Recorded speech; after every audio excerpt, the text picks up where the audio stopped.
Sharma horror stories. नमस्कार दोस्तों, स्वागत है आप सभी का और नई भूतिया कहानियों के साथ। आज की कहानी सच्ची घटनाओं पे पेश है जिन्हें हमें भेजा है मिस्टर समीर ने। तो चलिए शुरू करते हैं हमारी आज की 3 सच्ची डरावनी कहानियाँ। ये कहानियाँ मैं आपको समीर जी के नज़रिए से ही सुनाऊंगी।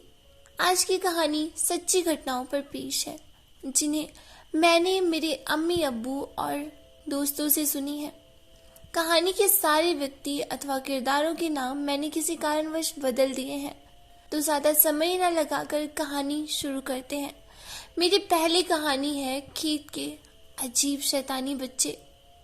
ये बात मुझे मेरे अब्बू ने बताई थी, जिसे ज़्यादा समय तो नहीं हुआ है।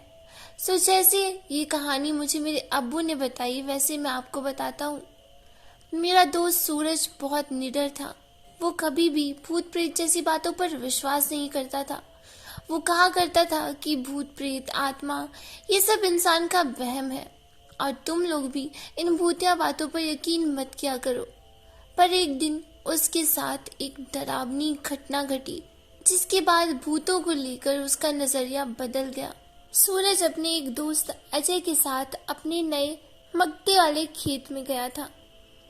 दोस्तों, मक्ते वाले खेत का अर्थ होता है किसी और की जमीन के पैसे देकर वहाँ खेती करना, जैसे लाइक किराया देकर खेती करना। असल में खेतों की जमीन किसी और की होती है, लेकिन आप किराया देकर उसमें कुछ भी कोई भी फसल बीज सकते हो। तो ऐसे ही अपने खेत में रात के समय वो वहाँ गया था। वैसे सूरज के लिए ये कोई नई बात नहीं थी। वो कभी कभार रात में भी खेत में फसल को पानी देने जाता, लेकिन आज कुछ अलग बात थी। तो वो थी कि उस नए खेत में उन्हें पानी देते देते रात के 12 बज गए और उन दोनों को बगल के खेत में से बच्चों की किलकारियां सुनाई देने लगी।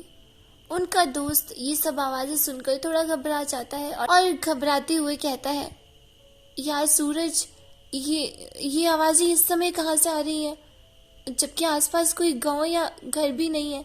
इस खेत की तरह आसपास भी बहुत सारे खेत हैं, तो फिर इतनी रात को ये बच्चों की आवाजें कहाँ से आ रही हैं। इस पर सूरज कहता है, हाँ यार, बात तो सही है तेरी। ये खेत मैंने मत्ते से लिया है। मैं पहली बार इस खेत में इस समय आया हूँ और ये नई जगह थी, इसलिए मैं तुझे अपने साथ लाया हूँ। मैं बहुत सारे खेतों में रात के समय सो जाता हूँ, पर इससे पहले मेरे साथ ऐसा कभी नहीं हुआ। मुझे लगता है जैसे हम पानी देने आए हैं वैसे ही बगल का खेत वाला अपने बच्चों के साथ फसल को पानी देने आया होगा। अजय उसकी बात पर कहता है, अरे ये क्या कह रहे हो तुम? कौन सा पिता इतनी रात को ऐसी जगह पर फसल को पानी देने के लिए अपने बच्चों को लाएगा? तुम्हें तो पता है रात के समय खेत में जंगली जानवर आते हैं। अजय को सूरज की बात पर भरोसा नहीं था। फिर सूरज उसे कहता है, मतलब तुम मेरी बात पर विश्वास नहीं करते? ठीक है, तो चलो ये आवाजें जहाँ से आ रही हैं वहाँ जाकर देखते हैं। इसके बाद वो दोनों बगल में चले गए। वहाँ के एक बबूल के पेड़ के पीछे से वो देखते हैं सामने कुछ बच्चे खेल कूद रहे हैं। वो एक दूसरे को पकड़कर भाग रहे थे, पर फिर उनके उस खेल ने भयानक रूप ले लिया।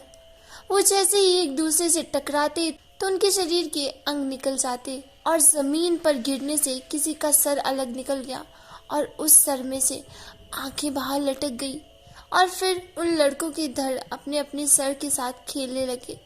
फिर अचानक उनके सर गिर गए और वे बच्चों का धड़ उन सरों को जमीन पर ढूंढने लगा। तभी एक बच्चा वहां आ गया। फिर उन दोनों का सर उठाकर वो भागने लगा और आगे जाकर वो जमीन पर गिर पड़ा। उसका सर भी धड़ से निकल गया और वो सर जोर जोर से हंसने लगा। इतना खौफनाक नजारा देखकर वो दोनों काफी डर गए और वहां से चुपचाप निकल गए। सूरज ने अपनी बाइक स्टार्ट की और अजय को लेकर वहां से सड़क की ओर निकल गया। जाते वक्त उन दोनों को उन बच्चों की हंसी के बजाय जोर जोर से रोने की आवाजें सुनाई पड़ी।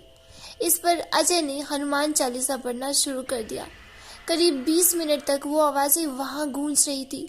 जैसे तैसे करके वो कुछ समय में सड़क पर पहुंच गए और वो आवाजें आना बंद हो गई। फिर वो घर की ओर निकल गए और कुछ देर बाद घर पहुंच गए। फिर अपने परिवार को कुछ समय पहले हुई घटना के बारे में बताया। उन दोनों की हालत देखकर उन लोगों को सूरज और अजय की बात पर विश्वास हो गया। सूरज की पत्नी ने कहा, आज के बाद आप कभी नहीं जाएंगे वहां। सूरज उस घटना के बाद उस खेत में कभी भी रात के वक्त नहीं गया और अब उसे भूतों पर यकीन हो गया था। अब हम दूसरी कहानी की ओर बढ़ते हैं। मैं 2 या 3 साल का होऊंगा शायद, जब मुझे और मेरे भाई को नींद नहीं आती थी तो मेरी अम्मी हमें कहानियां सुनाया करते थे। ऐसे ही एक बार मैंने अम्मी को एक डरावनी कहानी सुनाने को कहा। इस पर मेरी अम्मी ने कहा, अच्छा डरावनी कहानी सुननी है तुम्हें, तुम दोनों डरोगे तो नहीं ना? हम दोनों भाइयों ने हामी भरी और अम्मी कहते हैं, ठीक है, मैं मेरे साथ हुए डरावने किस्से को तुम्हें कहानी की तरह सुनाती हूँ। जब मैं तुम्हारी उम्र की थी ना, तो मैं मेरी दादी के साथ ज़्यादा समय गुजारा करती थी। उस समय हमारे छोटे से गांव में हॉस्पिटल नहीं हुआ करते थे, इसलिए मेरी दादी गांव की गर्भवती महिलाओं की डिलीवरी करने में मदद किया करती थी। ऐसे ही एक बार वो अपने घर में अकेली थी, तभी दरवाजे पर दस्तक हुई। वो दरवाज़ा खोलती है और सामने उन्हें एक गर्भवती महिला नजर आती है। वो दिखने में काफ़ी सुंदर लग रही थी और वो दादी से कहती है, माँ जी मेरे पेट में अचानक से दर्द होने लगा था, अभी थोड़ा दर्द कम लग रहा है। मैंने गांव वालों से आपके बारे में सुना था कि आप गर्भवती महिलाओं की मदद करते हैं, क्या आप मेरी मदद करोगे? दादी हाँ कहती है और उसे घर के अंदर ले आई। एक चारपाई पर उसे लिटा दिया और उसका पेट देखकर दादी थोड़ा हैरान हो गई, क्योंकि उसका पेट आम गर्भवती महिलाओं के मुकाबले काफी बड़ा था। दादी उसे कहती है, बेटा क्या नाम है तुम्हारा और तुम कितने महीनों से गर्भवती हो? वो महिला कहती है, मेरा नाम समतका है और मैं 12 महीनों से गर्भवती हूँ। दादी हैरानी से उसे पूछती है, क्या तुम 12 महीनों से गर्भवती हो? ऐसा कैसे हो सकता है? दादी की बात पर समतका कहती है, अरे आप घबराओ मत, मेरे परिवार की सभी लड़कियां 12 महीनों के बाद ही बच्चे को जन्म देती है। उसका पेट देखा हुआ था, जिससे वो समझ गई कि वो महिला झूठ नहीं बोल रही है। इसके बाद मेरी दादी का ध्यान उस महिला के पैरों की ओर गया। उसके दोनों पैर उल्टे थे, जो देखकर दादी काफी डर गई। वो समझ गई कि ये कोई इंसान नहीं है, ये जरूर कोई डायन या फिर चुड़ैल है। घर में कोई नहीं था। अगर दादी भागने की कोशिश करती तो कहीं वो डायन उसे पकड़कर मार देती। इस कारण दादी ने डरते डरते उसकी डिलीवरी करा दी और उस महिला को एक बेटा हुआ। वो दिखने में काफी सुंदर लग रहा था। उसे दादी ने डायन समतका को दे दिया। उसे देखकर समतका बहुत खुश हुई और दादी को एक पोटली दी और कहा, ये मेरी तरफ से आपके लिए एक तोहफा है। आपने एक अनजान की मदद की, इसके लिए आपका बहुत बहुत शुक्रिया। इतना कहकर वो चली गई। उसके जाने के बाद दादी ने चैन की सांस ली और उसकी दी गई पोटली को उन्होंने खोला तो उसमें बहुत सारे कोयले थे। उन्होंने सोचा, अब इस पोटली का मैं क्या करूं? इतना सोचकर उन्होंने वो कोयले बाहर फेंक दिए। उस पोटली में कुछ कोयले अटके रह गए। वो लेकर दादी घर में आ गई। उसे चारपाई पर रखने के बाद वो मुंह हाथ धोने चली गई। थोड़ी देर बाद मैं घर आई तो मेरी नज़र चारपाई पर रखे कपड़े पर पड़ी। उस कपड़े में सोने के 2-3 टुकड़े थे। मैंने दादी को आवाज़ लगाई और वो मेरे पास आई। मैंने उससे पूछा, ये सोने के टुकड़े आपको किसने दिए? दादी वो देखकर दंग रह गई और मेरे सवाल का जवाब देने के बजाय वो बाहर चली गई। जिस जगह उन्होंने वो कोयले फेंके थे वहां अब उनका नामो निशान भी नहीं था। तभी अंदर आकर वो उनके साथ हुई सारी बातें मुझे बताती हैं। अब बढ़ते हैं हमारी तीसरी और आखिरी कहानी की तरफ। ये बात तब की है जब मैं 7th स्टैंडर्ड में था। मेरा दोस्त असलम एक हफ्ते से स्कूल नहीं आ रहा था। मेरे स्कूल एग्ज़ाम शुरू थे। पिछले एग्ज़ाम तो असलम ने दिए थे, पर इस हफ्ते उसके ना आने के कारण टीचर ने उसके पेपर मुझे देने को कहा। पर रिजल्ट के समय वो स्कूल आ गया और फिर मैंने उसे पूछा, क्या हुआ था यार, तू पिछले दिनों एग्ज़ाम देने नहीं आया? तेरे ना आने के कारण तेरे सारे पेपर मुझे देने पड़े। मेरी बात सुनकर असलम ने कहा, बहुत बहुत शुक्रिया यार। पिछले दिनों आंटी की लड़की की शादी में बहुत बिजी था और एक मुसीबत आ गई थी, पर अब सब ठीक है। मैंने उसे कहा, अरे शुक्रिया कहने की कोई ज़रूरत नहीं है। अब हम किसी की मदद करें तो बदले में हमें वापस मदद मिलती है। पर तू किस मुसीबत की बात कर रहा है? असलम ने कहा, अब तू तो अपना ही है, तुझसे क्या छिपाना। अभी कुछ दिन पहले मेरी आंटी की लड़की, जो कि रिश्ते में मेरी बहन थी, उसकी हल्दी थी। हम सभी बहुत खुश थे। तभी उसे जीजा का फोन आया। हम सभी बातों में व्यस्त थे, इसलिए किसी ने उस पर ध्यान नहीं दिया और वो हल्दी लगे शरीर में ही घर से बाहर चली गई। भाई साहब से बात करने की कुछ देर बाद उसने फोन रखा और घर में आ गई। नहाने की कुछ देर बाद रिश्तेदारों से कुछ बातचीत करके वो सो गई। रात के करीब 3 बजे अचानक से वो उठ गई और कुछ बड़बड़ाने लगी। उसकी बड़बड़ सुनकर मेरी आंख खुली और मैंने उसे क्या हुआ ये पूछने के लिए उसे हाथ लगाया तो उसका हाथ बहुत गर्म था, जबकि चारों ओर फैन लगे हुए थे और मौसम भी काफी ठंडा था। फिर भी उसका हाथ अंगार की तरह गर्म लग रहा था। उसकी आंखें भी लाल हो गई थी। वो अभी भी बड़बड़ करे जा रही थी। उसकी आवाज से घर के सभी लोग जाग गए और उससे बात करने लगे और वो उनकी बात सुनकर बहुत गुस्से में आ गई और जोर से चिल्लाकर बेहोश हो गई। इस पर मेरे अंकल ने कहा, ये क्या हुआ इसे आफरीन? क्या ये घर से बाहर कहीं गई थी क्या? बताओ मुझे। आफरीन ने कहा, पता नहीं, इसे दामाद जी का फोन आया था, शायद उनसे बात करते करते ये बाहर चली गई हो। अंकल ने कहा, तुम्हें ध्यान रखना चाहिए था, इसके शरीर पर हल्दी लगी हुई थी, उसकी खुशबू शैतान ने सूंघ ली हो, शायद इस वजह से कोई प्रेत ने इसके शरीर पर कब्जा कर लिया है। मैंने तुम्हें कहा भी था शादी से पहले लड़की को बाहर घूमने मत जाने देना, पर तुम मेरी बात सुनती कहाँ हो। मैं एक पीर बाबा को जानता हूँ, इसे सुबह उनके पास लेकर जाऊंगा।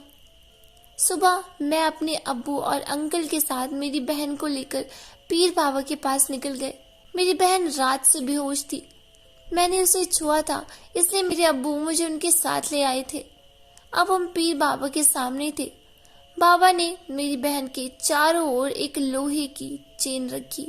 बोतल में कुछ डालकर वो पानी मेरी बहन पर छिड़का। पानी उस पर पड़ते ही वो होश में आ गई और फिर चिल्लाने लगी और कुछ बड़बड़ाने लगी। उसकी हरकत देखकर बाबा ने कहा, तुम्हारी बेटी पर किसी भटकती आत्मा ने वश कर लिया है। वो आत्मा इसे आसानी से नहीं छोड़ेगी। अगर तुम इसे घर के बाहर नहीं जाने देते तो उसके साथ ऐसा कुछ नहीं होता।